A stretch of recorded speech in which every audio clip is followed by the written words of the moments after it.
I'd like to introduce Juliet Fletcher. Thank you, Juliet. Well, thank you, Brenda. I know who to call when I'm feeling insecure or feeling inadequate. I'm just going to call Brenda, and she can just tell me how wonderful I am when I don't feel so wonderful. I want to welcome you all to this, and I just think it's so much fun because, yeah, I'm on LinkedIn. I sit over here on this couch every morning, or not every morning. I used to do it every morning and post some content. I'll tell you what. My business has grown exponentially because of using LinkedIn, and the results have been ridiculous. So I'm a fan of LinkedIn and use it as best I can to share what I know and what I learn working with my clients, who just teach me continuously how to get these jobs done and help me refine the skill sets and understand why we do the things we do and what really matters. Let's see, I'm going to click. Let's see if everything's going to work. First of all, I have to give credit to my daughter, Juliet Francis, who's going to try and join today, for redesigning everything to do with my company over the last 6 months, which included these slides. So this is a fresh slides show, a lot of the same content, but it's all presented in a little fresher design, and I'm excited to use this and share this with you. She also does my carousels and my capability briefs and all that other kind of stuff. Anyway, let's get started. So let's get started. There we go. All right. First of all, I love this quote from Hemingway, that it's none of their business that you had to learn to write. Let them think you were born that way. And I love to start off with Hemingway because when I was looking for a name for my company, I was just Googling all sorts of stuff. And I just Googled, well, writing is easy because it is for me. And I came up with a quote that I never put on anything public, but I love, which is Hemingway's attributed to him, that writing is easy. You just sit at the typewriter and bleed. Well, I don't feel that way. I don't feel like I'm bleeding. I know that some people do. And I found over the years that writing comes easily to me. So I've had to sort of deconstruct how it's easy for me and what I'm doing that makes it easy. And that's where some of these slides come from. That's where some of this stuff comes from, the content. Anyway, let's get started. So I'm an industry agnostic. I'm an agency agnostic. It doesn't make any difference if it's a local government, if it's a school district, if it's the Department of Defense or any of the military services, HHS, ORR, oh dear, Department of Commerce. It doesn't make any difference what it is. The rules for writing are the same. And I apply those rules at every step. So you can see some of this stuff I've done over the years. Prior to becoming a government contracting proposal writer, I was a nonprofit executive director, fundraiser and stuff. And that also has informed a lot of my practice and my skill set. All right, let's just get started. Perspective is everything. And my goal today is that if I don't achieve anything, it is to take you from the side of the table where you're the contractor trying to convince a customer that your solution is the best. I want to switch your perspective from being a contractor to being a collaborator. So I begin with these images. I'm a rocket girl. I grew up on the east coast of Florida watching rockets go up since I was a little girl. Blow up, go up. You know, the early part of the space program, there were a lot of oopses. And I tend to go there for imagery. So this is an image of the moon and from the outer stratosphere, I guess, outer atmosphere of the Earth. And for so long, for eons, we thought we were the center of everything. And once we left those surly bonds of Earth and discovered the vastness of space, and these images were circulated, we changed our perspective. We changed our sense of who we are as humans on this tiny little blue marble in the vastness of space. So what I want to do is I want you today to transform. I want you to change your perspective from being a provider of services to being a receiver of services, to climb into the seat of the customer and perceive of your solution, see your solution from that perspective. One of my favorite podcasts to listen to is Simon Sinek's, what is it called? A Bit of Optimism. Actually, my walk yesterday, I was listening to his latest podcast, and it informed a couple slides later on. But he's right. It's not about saying what we think. It's about making sure that we are heard and understood, and to pause and see if we're being understood, ask if we're being understood, and making sure that we're conveying what we're trying to say in a way that is going to be receptive to the listener. Well, I think writing your win is easy.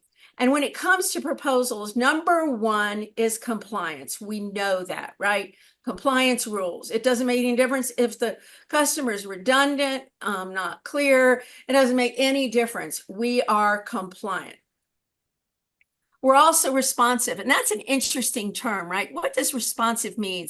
It means that we're taking our compliant response just a little bit further to demonstrate our understanding. And what does demonstrating understanding means? It means that we understand our customers' pain, the goals they have, the purpose of the program, the mission they're chasing, whatever it is that is keeping them up at night. You all have heard this. A lot of this is sort of cliche, but it's true. And our writing is customer driven, and customer driven means that we're using their vernacular, their language, their terms. We're talking about the work in the context that the customer functions in and that the work will function in that environment. I think two words are essential to communication, good communication, and that's context. You're going to speak to I have a 6-year-old grandson, your 6-year-old grandson one way, and you're going to speak to your customer a different way. And that's context. But it's also a perspective, because as a grandmother, I have a different relationship with my grandson than I have with my customers. And we're always going to drive that solution and benefit forward. And what does that mean? That means that we begin with the end in mind. We begin with the benefit to the customer, follow with our solution, and prove it. And you're going to hear me say this a million times today. The other thing is we want to answer, so what? And what is so what? We say that a lot, and like, who cares? Well, that's your discriminator. Most of the work that medium-sized and small businesses are going after, and even some big ones, the requirements are so constrained that everybody's going to sort of have the same solution. So what makes you different? Why should they pick you? And that's a lot of what we're going to talk about today. What we want to do is we want to set you up so that the customer has a hard time choosing anyone but you. Proposal writing is persuasive technical writing. It's sales. We're trying to convince someone with our compelling narrative, validated by our proof points, so that we can win and they win. More importantly, they win with our solution. Never forget, the proposal writing is persuasive writing. We're going to dig a little deeper into some of the components of persuasion. So Robert Cialdini, if y'all haven't come across him, I found out about him on another podcast also. I listen to a lot of podcasts when I'm walking up and down these mountains.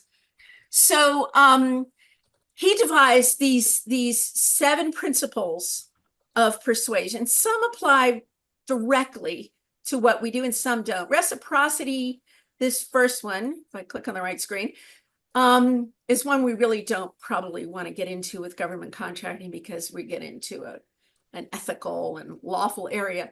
But it's important to understand that we all know this, reciprocity. I give to you, you give to me, or you give to me, and then I give to you. We exchange that. It's a very important part of the social contract. Scarcity.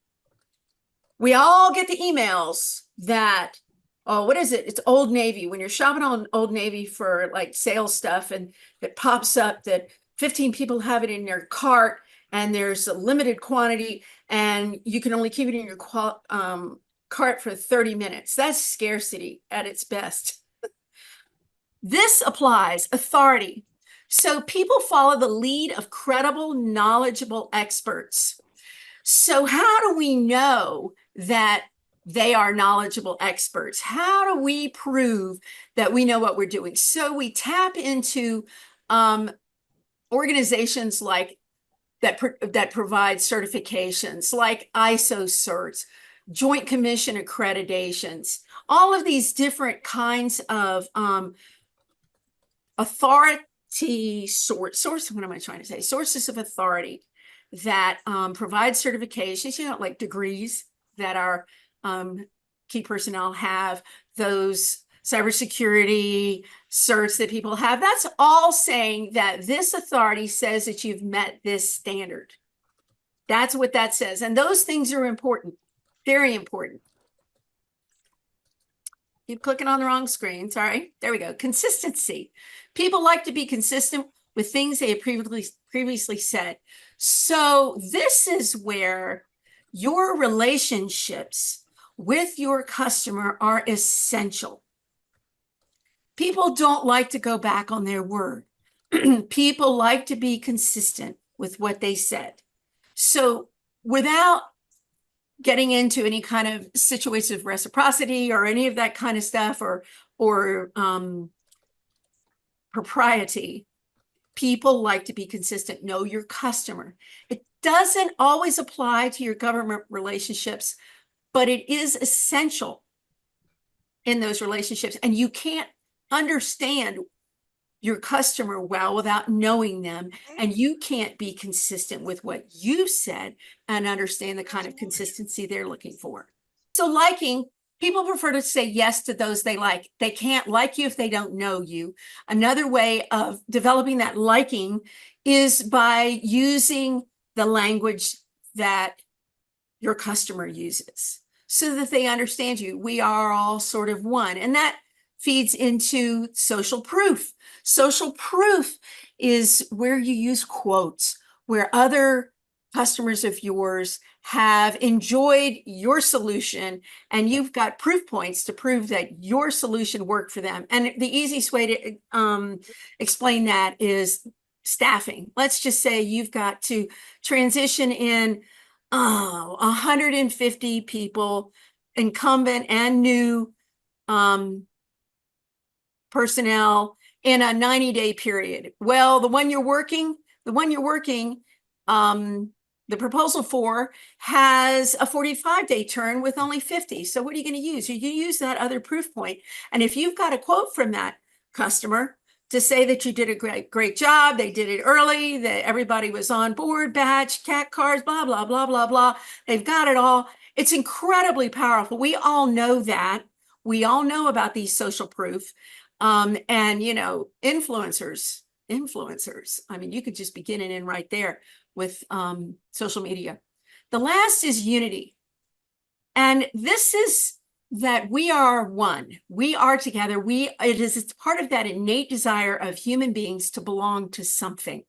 And when we convey ourselves to our customer as understanding their pain with their language, using quotes and proof points from very relevant, very similar work, we are showing that we understand them and we are right there with them. All of these persuasive techniques or components or principles help us convey to the customer that we understand them, that we know them, that we're trustworthy. This is stolen and edited a little bit from Carl Dixon. And if y'all don't follow him, you should. He has fantastic information. He's the founder of Capture Planning and the Prop Library. And I just thought this was great. This is basically Carl Dickinson's hierarchy of proposal development. You can't win if you're not compliant. Just beginning in there, come back to it constantly, right? You've got to align with those evaluation criteria. And dadgum, isn't it hard sometimes? You've got these instructions, and then you've got these evaluation criteria, and they do not align very well. But you want to make sure you answer all the evaluation criteria because that's what the reviewer is going to use. Yeah, the bane of our existence, right? You want to convey how you alleviate their pain and convey it in a way that shows the benefit to them. Remember, we begin with compliance and alignment with the evaluation criteria, and then we go to benefits. And then we talk about what makes us different. And I'll go back to that. So many of our solutions are going to be very much the same. The difference is in our proof points. The difference is in also how we write, how we design our document. You know, I read a study somewhere, and I don't remember where and when that was, but it was, and I think you all have sort of heard this, it's an industry standard thing. And for those of you who aren't familiar with it, I'll share. You could have the exact same solution and the exact same price, and your proposal document is easy for the reviewer to find what they need to find, to understand what your solution is, to see your benefit, to see your proof, to see the reason why they should pick you. You could have the exact same thing, but you've conveyed it in a way that's more accessible, more attractive, easier to read. There aren't a lot of grammar errors. There aren't a lot of extra words. It's all nice and neat and concise and easy to read. It's styled nicely. All of these things, all of these pieces fit into a winning proposal, beginning, of course, with compliance. Thank you, Carl Dickinson. All right, so what are we about? We're about solving their problem, right? We want them to know that we can solve their problem. How do your solutions and features solve their problem? How can you even speak to that if you don't know what their problem is, and you don't know what the hot buttons are, and you don't know their pain points? So I suggest that you get a whiteboard or get a piece of paper and share it, write it down, put it on SharePoint. Start with their problem, their hot points, their pain points. What are the problems you're trying to solve?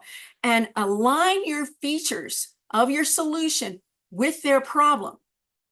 Align it directly. How do we solve that problem?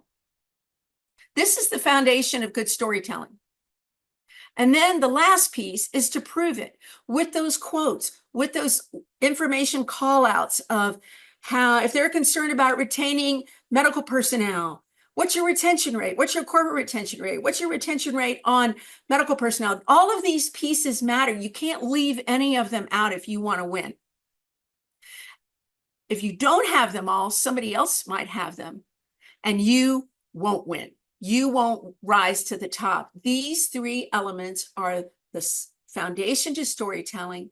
You link them all for the customer and the reviewer using those social proof quotes and those authority certifications like JCO and ISO, because you want to convey to the customer that you understand them, you can solve their problem, and they can trust you. So we want to answer the question before it's asked. So I have a musical background. You can probably see piano behind me. It's one of my favorite tunes, and it suits. So what? Why should they pick you? What's so special about your solution? What's in it for them? Why should we even believe or trust you? So this is, in my mind, the value proposition. It's an equation. Why you plus them equals a win for them. That's the so what. Why do your special little features matter?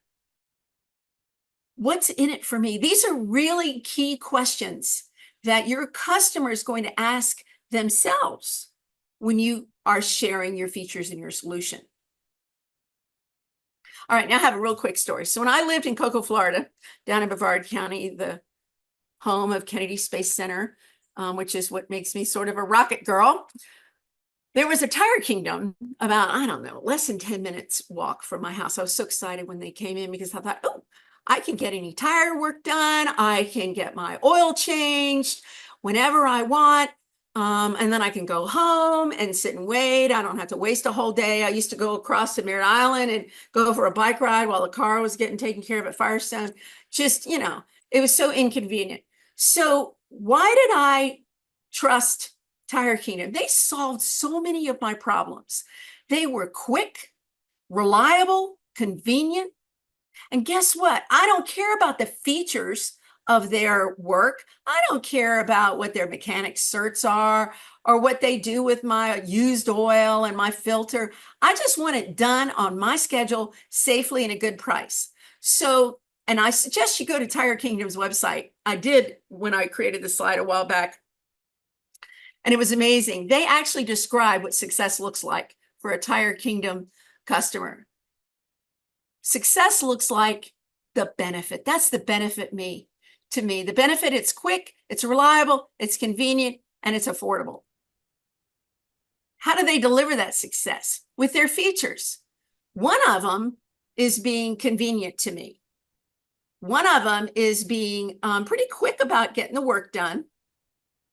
And they're timely. Another feature is affordable cost. It's the same, all the same things that we talk about. It's cost, performance, and schedule, right? And how do I know that the customer that they can deliver to me what I want? Well, it's proof. It's proof. It's mostly previous and continued experience with them. So we have to think in terms of our customer constantly. And like I said, if I don't get anything across to you, that's what I want to share. All right. And all of this is the foundation of storytelling.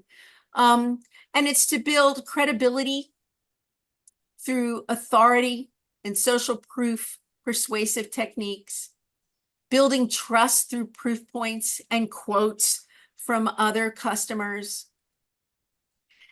And you want to appeal to your customers' reasoning. You want to show them how you save them money, time, and how your performance is going to deliver their preferred end state. One of the things we talk about in copywriting, which I do a lot of, is if you don't understand the customer's end state, you can't write to it. You've got to understand the end state you're delivering with your solution. And you need to be able to articulate that. Just saying, yeah, we know what it is, isn't good enough. You actually need to be able to articulate it because that turns into your benefit statement and your good value proposition. So what are the basic components of a good value proposition? It's easy to understand. You use common words within the industry and the customer's vernacular. You differentiate yourself and your solution through your benefit and proof statements. A good value proposition communicates the end state for the customer. It states very clearly that pain that's alleviated, and it's backed up with your proof of having delivered.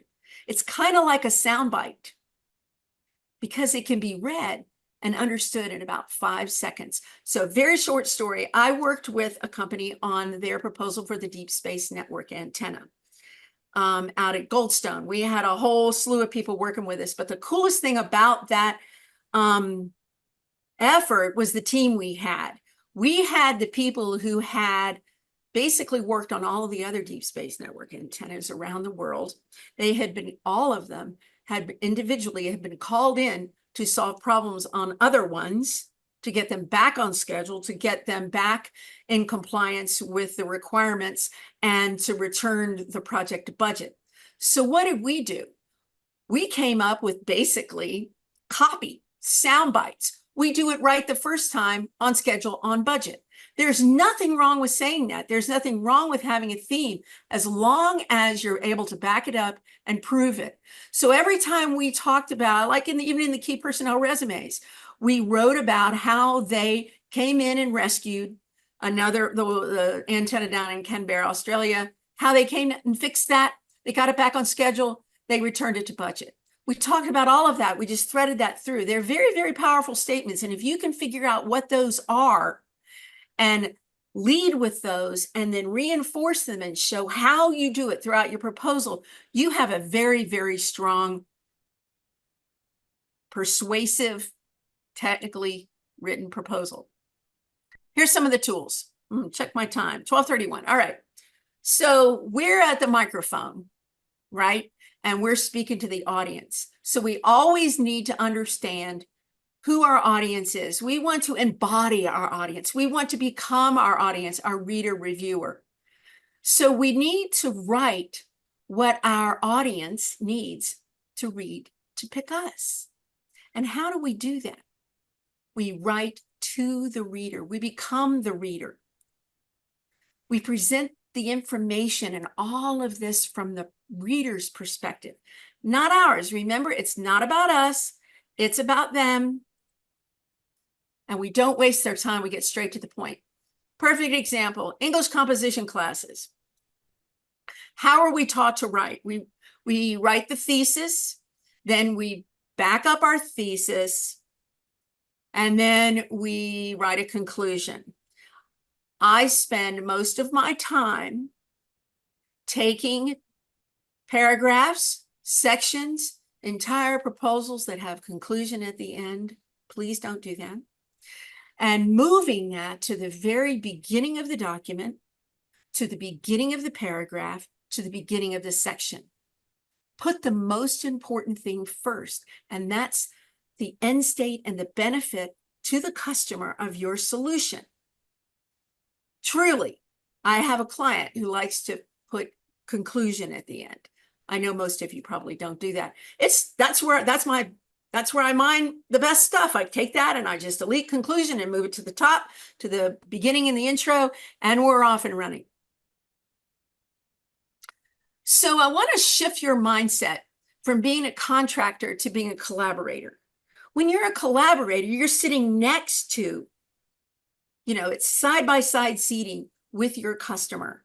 So if you think of yourself as not delivering services, but collaborating to solve the customer's problem, you engage all of these bits. You engage the teamwork, a healthy exchange, transparency, trust. You're assisting and supporting for a shared success through collaboration. You show empathy with your customers. Subtly, you show empathy because you understand their suffering and their concerns.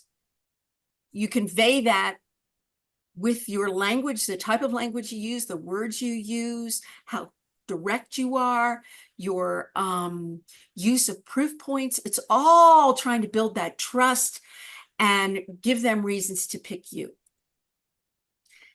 And of course, using their language to write about your solution.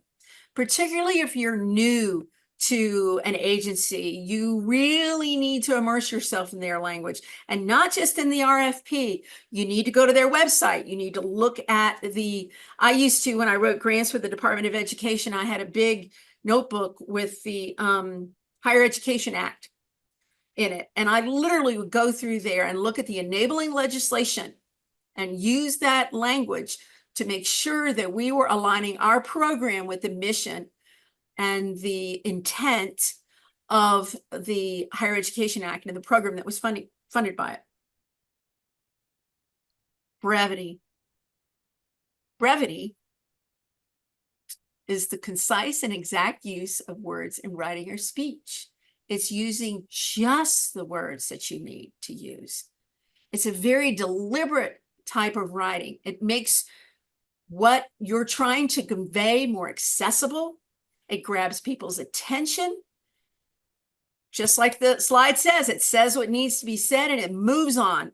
It doesn't hang around and use a bunch of prepositional phrases and qualifiers to include but not limited to. It doesn't use any of that. It gets right to the point and tells the reader what you're trying to convey in a very direct way. So don't overwork your writing. And I would say this, I do a lot of copywriting and I used to do triathlons, and, swimming made my running and biking faster, and I was stronger for both of those. Biking made my running stronger. My running made my biking stronger. They all made me full body strong. Everything was strong. I was fully fit. Copywriting does similarly with proposal writing. So if you can learn more about copywriting, you will benefit, because copywriting it's like poetry. It teaches you how to use the minimum amount of words to convey the most powerful message. And it's also why sound bites work.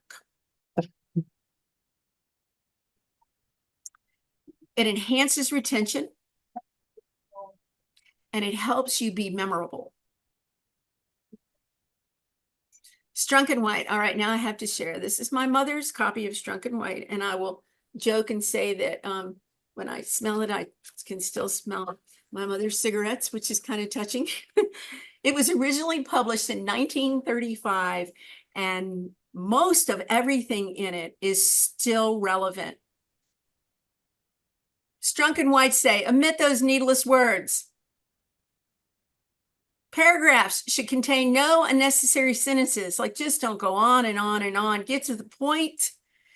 Sentences should contain only the words that are necessary to convey that thought that's contained within the sentence. Use every word to tell your story. One of the things that I learned when I was working on my degree in English was studying short story in particular. Hemingway was the master of the short story and conveying so much with his very, very careful use of words. And I would say that's why he would say, you sit at the typewriter and bleed, because it is painful. And some of this writing is painful. How do you get rid of those unnecessary words? How do you cut the fat? We all know that supercalifragilisticexpialidocious, even though the sound of it is something quite atrocious, we all know what that means. It's absolutely fabulous. There's no other word to describe what supercalifragilisticexpialidocious is. So let's do that. Let's delete prepositions of, for, about. Instead of saying point of view, say viewpoint. It's really easy. Go through your documents, do a find on of, and see how many of those ofs you can get rid of. Not only will you save space if you're constrained, you will also practice brevity and you will be more concise. There's been a lot of conversations on LinkedIn about that and which. I think that one's pretty much clear. That and which are almost completely unnecessary in proposal writing, along with pronouns. Pronouns can be very dangerous when you say, let's say you're talking about your PMP, right? Your project management plan. And then your next sentence begins with it. What does it mean? You've got to be very, very careful with pronouns. How many times do we get it wrong when we use pronouns? So let's make it easy for the reader. Let's break up these walls of text that some people even think is okay to justify instead of left justify. That's a whole nother slide deck. Let's replace those ION words with action verbs. We provided protection. We protect it. It's such an easy change that becomes so much more direct. And it also conveys confidence. We protected. We didn't just provide protection. We protected. Very different message. General consensus of opinion becomes the consensus. We probably don't really use this very much in proposals, but I think you get the message. This is one that I spend a great deal of time correcting. To optimize resources, instead say optimizing resources, comma, company name does this. Our features are blah, blah, blah to include colon bullet list. What if you were to say comma including bullet list? Much more active, much more energetic, conveying a lot more confidence. To maximize becomes maximizing. We use such and such gadget to maximize. Maximizing resources, blah, blah, blah. Our such and such does this. It just reads better. You also have to be very careful where you place these participle phrases, and this is where this book comes in handy because it can tell you exactly where they go. And practice makes perfect on this. Most of my editing is correcting all of these highlighted things that drive me crazy. But I spend a lot. It's the first thing I do when I edit. It's the first thing I fix. So I will say this to you: save yourself some money on getting a consultant to come in and edit for you, and learn how to do this and practice it, and catch yourself every time you use a prepositional phrase. Do you really need to say it that way? Is there another way to say it?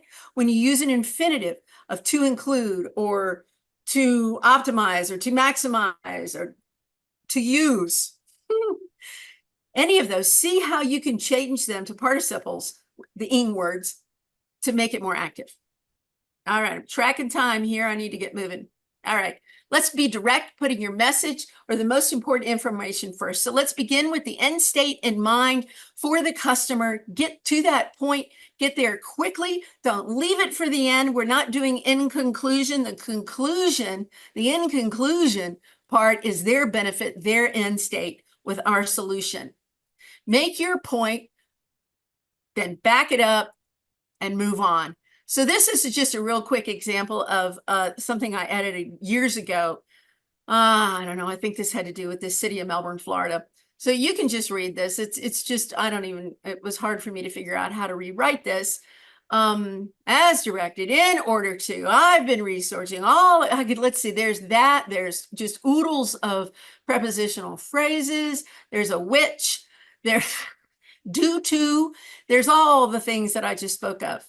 All right, so let's see how I rewrote it. As directed, our recommendation for the 2020 St. Patrick's Day Parade detour is to reroute traffic via Melbourne Avenue.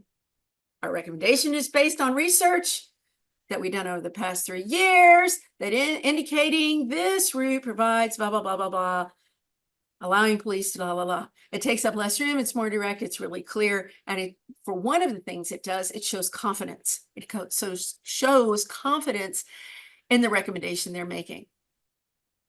All right. We're going to start wrapping it up here. Writing is easy. All you have to do is cross out the wrong words. So let's talk about some of those words you want to cross out. This comic cracked me up. Avoid those $5 words, those buzzwords and acronyms as much as you can. Using big words to sound smart is a fail. Now I have to share a quick story with you. I went out with some women locally, met up for a beer at one of the breweries, and I didn't know really any of them. My neighbor had invited me, and I realized that the entire conversation was cliches. Every single one you could ever imagine. I suddenly felt like Elaine in Seinfeld. I so wanted to just start throwing meaningless cliches out to everybody. Needless to say, I didn't stick around. So be careful with those cliches. We use them all the time. They're industry specific. Find another way to say it. A cliche may seem like it's part of the vernacular, but cliches get you caught up in everybody's using them. And it's not as clear, and it's not as concise, and it doesn't convey the understanding. It just conveys that you know it's a cliche. That's all it really conveys.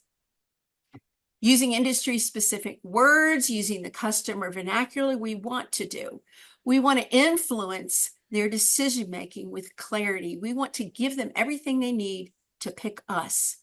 If you have to use an acronym, y'all all know this, just make sure it makes sense, it's necessary, and you spell it out the first time. So I have a few words that I don't allow to be used. The only time I allow some negative words is in the risk section. So I say don't use, don't, won't, not, without, but, however, in spite of. In spite of is one of those that you can use in the risk section. I don't have a problem with that. Another song, of course, accentuate the positive, right? Eliminate the negative. And that's what we want to do. We want to unleash the power of and use that to convey clarity in a positive way. All right, so this slide is a result of yesterday's podcast.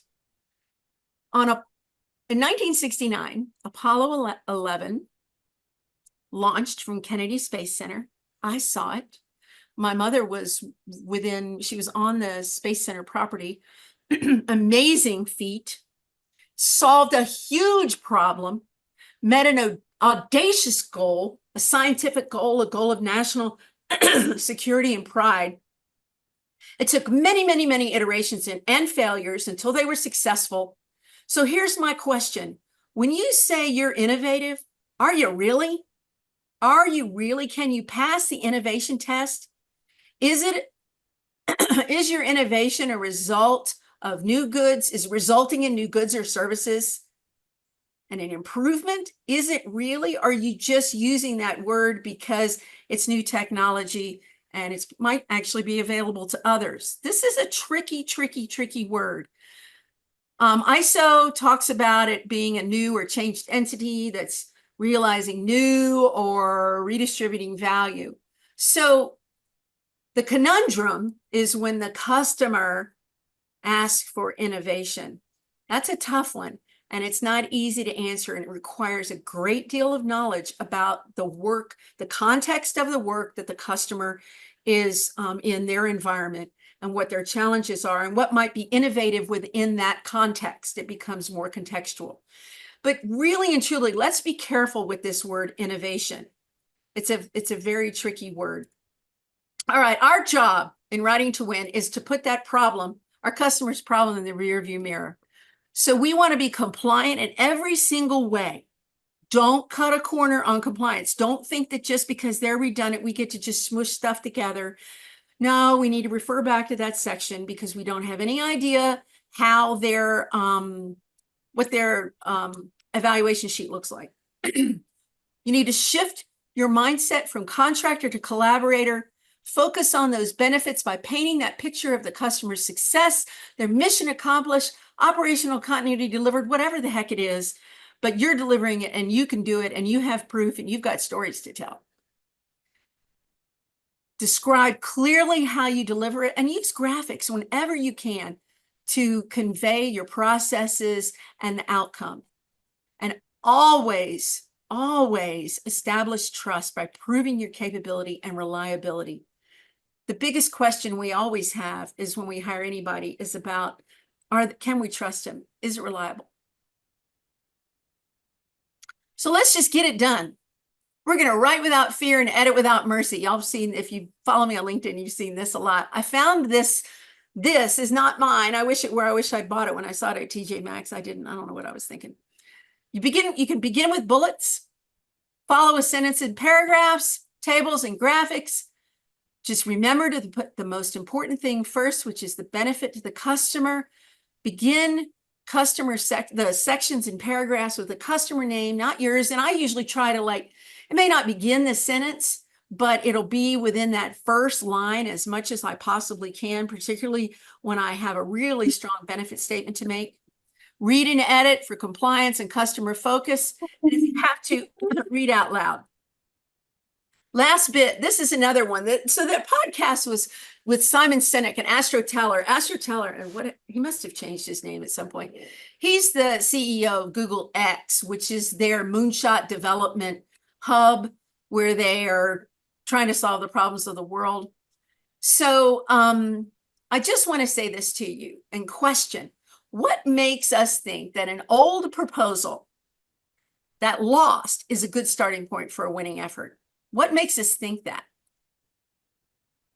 Let's move from a knowledge bank where we're sending our AI tools in to mine on proof points, on whatever it's mining on old stuff that isn't vetted, that isn't culled, that isn't cleaned up. Why would we use this sparkling technology to hunt through a content library of old, unvetted, unrefined content? It's pointless.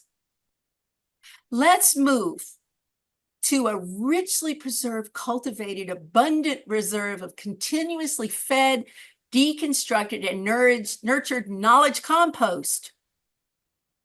Let's get rid of the stuff we don't need, that we can't use, that isn't going to fertilize future efforts, and leave only that which is going to serve our purposes in the future. Our compost pile of knowledge has a lot of rich stuff in it. It has relationships.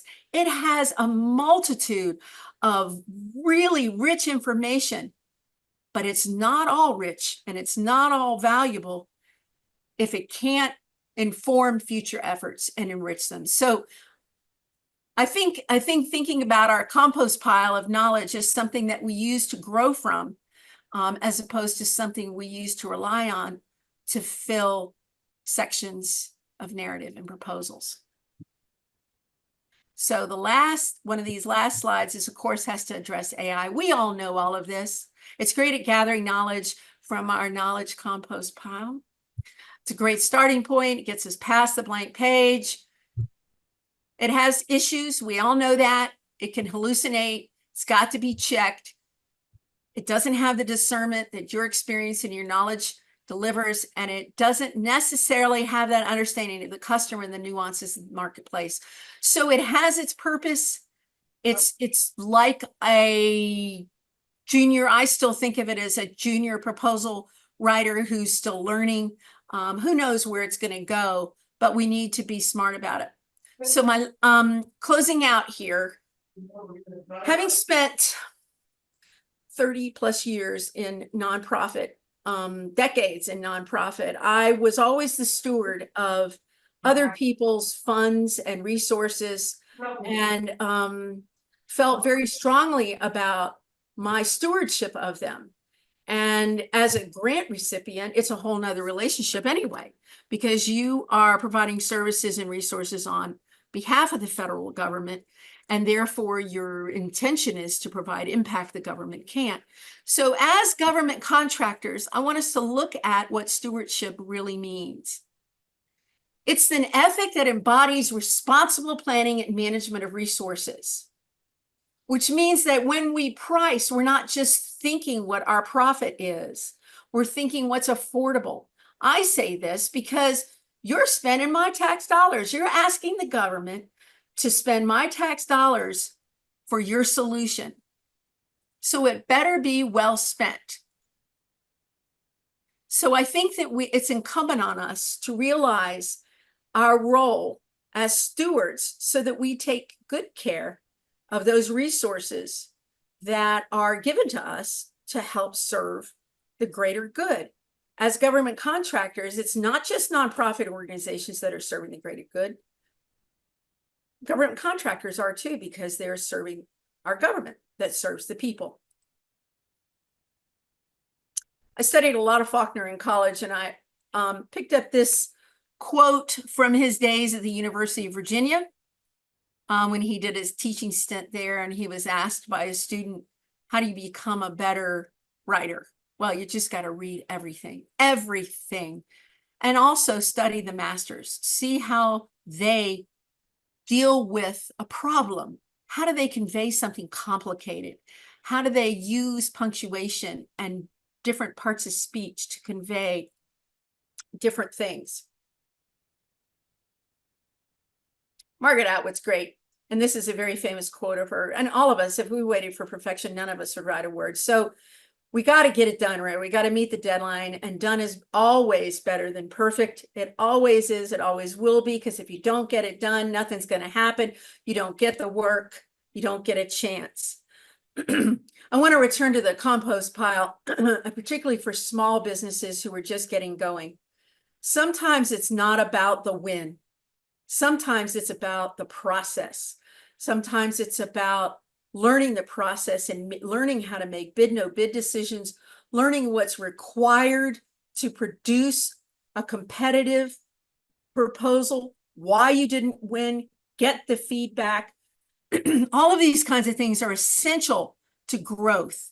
And as you have these experiences, call that information that you used, put it in your knowledge compost pile, and mine it for future efforts. Nothing is lost if you take it as a learning opportunity. So there's not much time for questions, but here you go. Okay, all right. Thank you, Juliet. This is wonderful. I so enjoyed your presentation. You couldn't see me, but I was standing up and clapping. Can I start off as the host? I'm going to start off with the first question, if you don't mind. Sure. I was wondering, you had so many gems in this presentation. If you could have, for instance, small business or those who were just starting their proposal shop, take one bit of advice from this presentation, what would you give them? It would be to build this storytelling line, which is, what is the customer's problem? How do you solve it? And prove that you can solve it. It's those pieces that are so critical. It's so easy to just go on and on and on about how you do it, forgetting about what the benefit is to the customer and proving that you can do it. And it's not just past performance. It's not just past performance. For very, very small businesses, it's your chief executive officer's experience as a security person for the military or whatever that's providing the experience you need for your residential security business. We just did a capability brief for a client of mine that I've had since the very beginning on just that. We used his experience. So that's what I would say. Understand the customer's problem, be able to convey how your solution provides the alleviation of their pain or solves their problem, learn how to write that in a benefit statement and proof. Right.